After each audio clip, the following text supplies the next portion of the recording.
Mixels. These quirky and clever little sets are some of the LEGO Group's greatest toys. It's an absolute crime that LEGO has stopped making these little guys. In today's video, I want to show you the plethora of reasons why Mixels are the frickin' best. And I'll also show you some of the sick alternate builds and combo models that you could make with these sets. And we'll finish off by illustrating some of the really good pieces that are included here.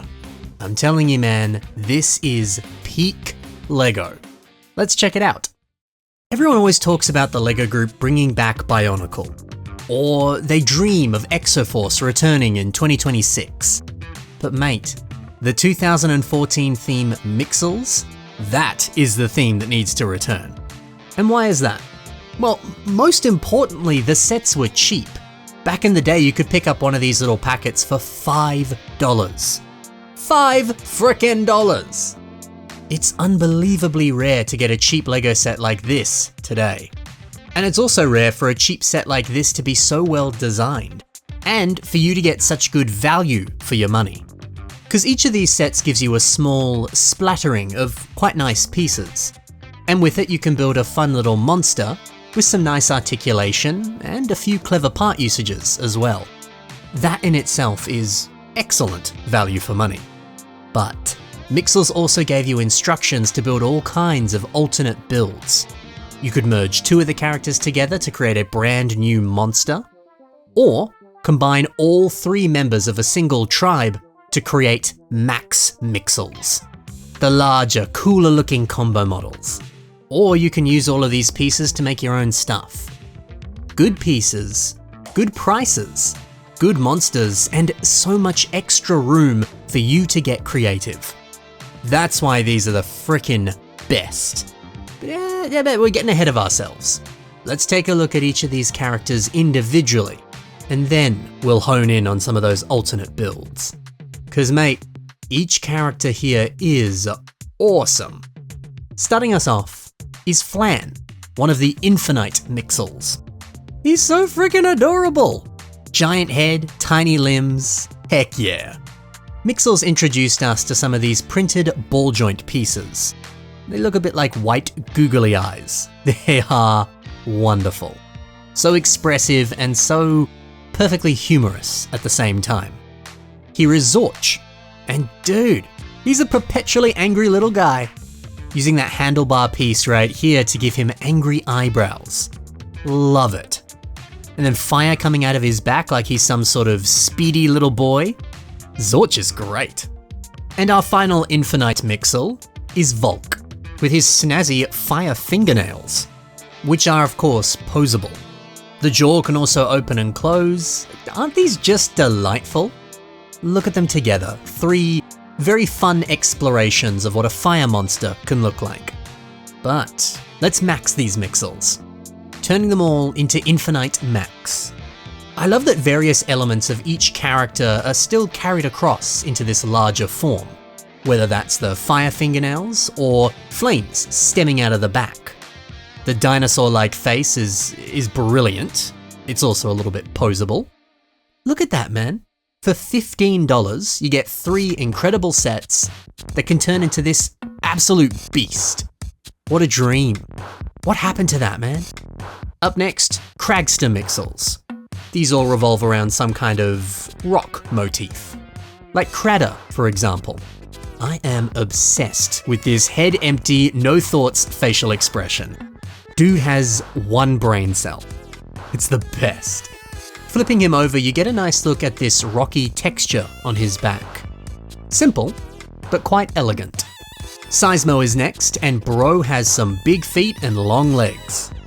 It's awesome to see set designers messing around with ways to stylize these new printed eye pieces. Just simply placing some of these slope pieces to create a bit of a furrowed brow. It's quite clever. I also like that so far one person in each tribe is just an angry dude. That's their entire personality. That's fun. And the last one in this tribe is Shuff. Even though he doesn't have as much posability as his friends, he can still put himself in some pretty good positions. And he's still so expressive, so full of character. And I love that the crystal on his head looks a little bit like some sort of coiffed hair, or like a bit of a mohawk, perhaps. And then his little overbite? How the heck does a $5 Lego set like this have more personality than some of the $50 to $100 Lego sets that are out there today? It's crazy, man. The combiner model for these three is Cragster Max, a man with a very jolly facial expression. The little gaps in the teeth, that's such a nice touch. And the way that you can pose the jaw so that it looks like he's giving a pretty hefty laugh.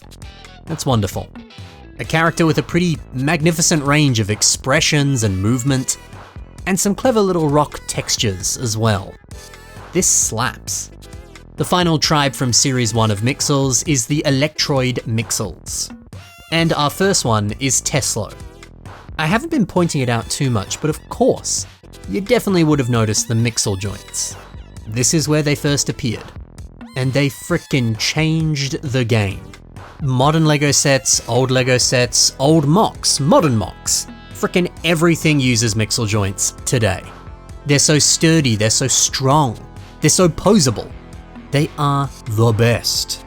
And as you've seen on every single Mixel in this series, they are vital in helping bring these characters to life and to make sure they're posable and full of personality. Velectro is probably my favorite of the bunch, and it's mainly because of the hair, making use of a bright light orange bush element, a piece that is actually exclusive to this set. Yeah, using that was genius. It looks like he's got that, static electricity hair. That's clever. By the way, if you want to pick up this exotic and exclusive bush, in this color specifically, it's going to set you back anywhere between $8 to $30.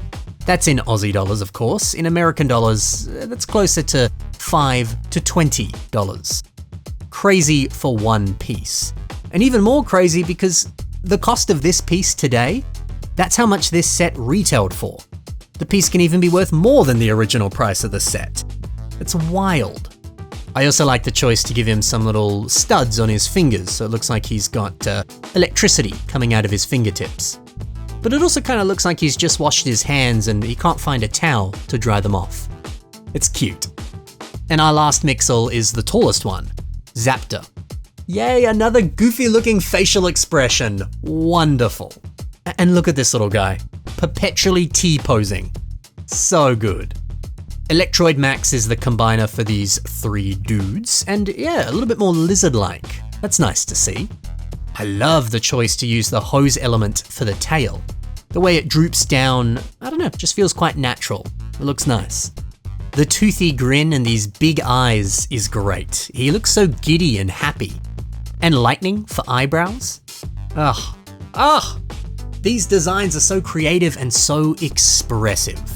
How good are Mixels? And this is just Series 1. Oh, but I cannot forget the Nixels. These are the antagonists of the Mixels. One member in each tribe will include a little Nixel alongside the set. If you thought that the Mixels did a good job of making sensational character designs, but doing it through the confines of very limited parts, well, the Nixels do that even better.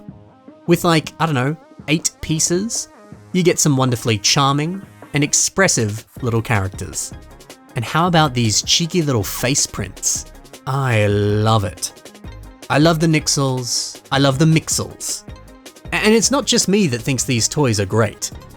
Back in February in 2014, the first series of Mixels sets, they ended up winning in the Best Pocket Money category in the London Toy Fair Best New Toy Awards. And they were also ranked in the 2014 list of Family Fun magazine's top 10 birthday gifts. So yeah, they're pretty great.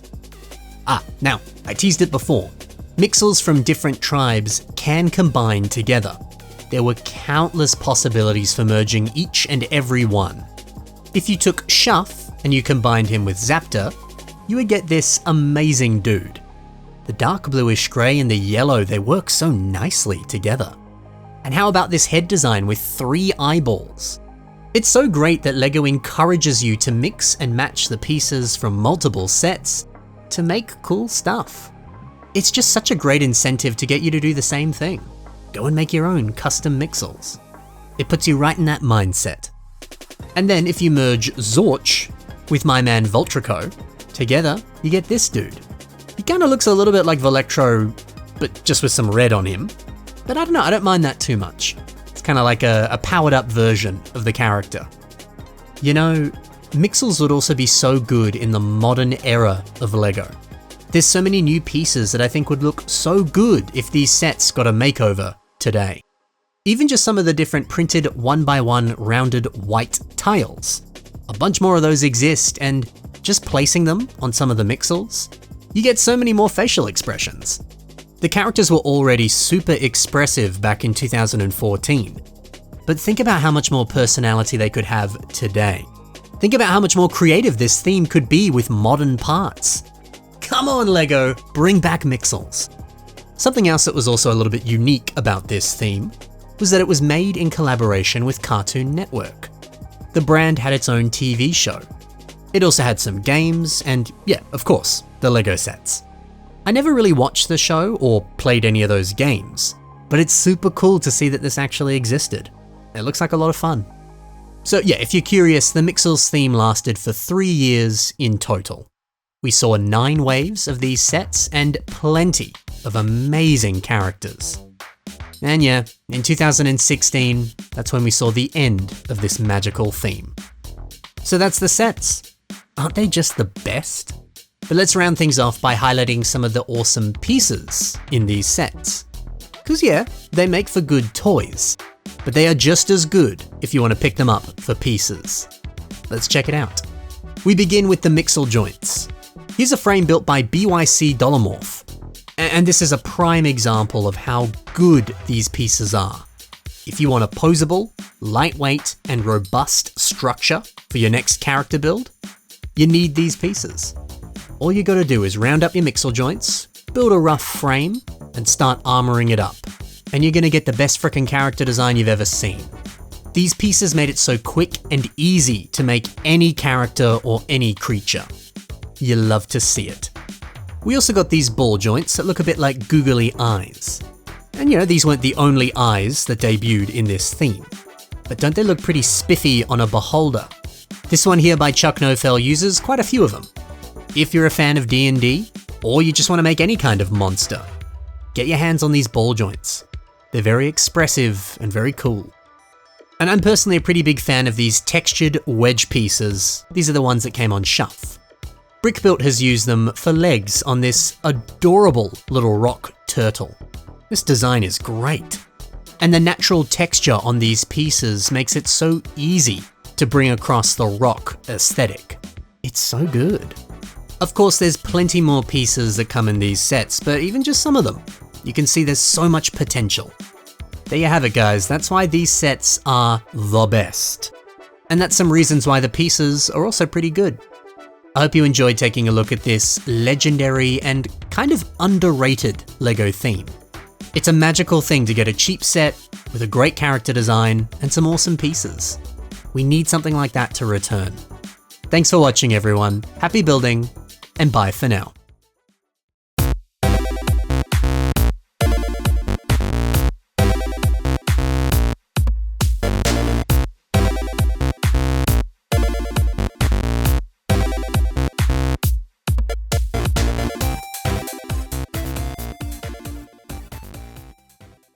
There was actually some early concept artwork for the LEGO Movie 2 that showcased some of the Mixels in there, but they didn't make it to the final film.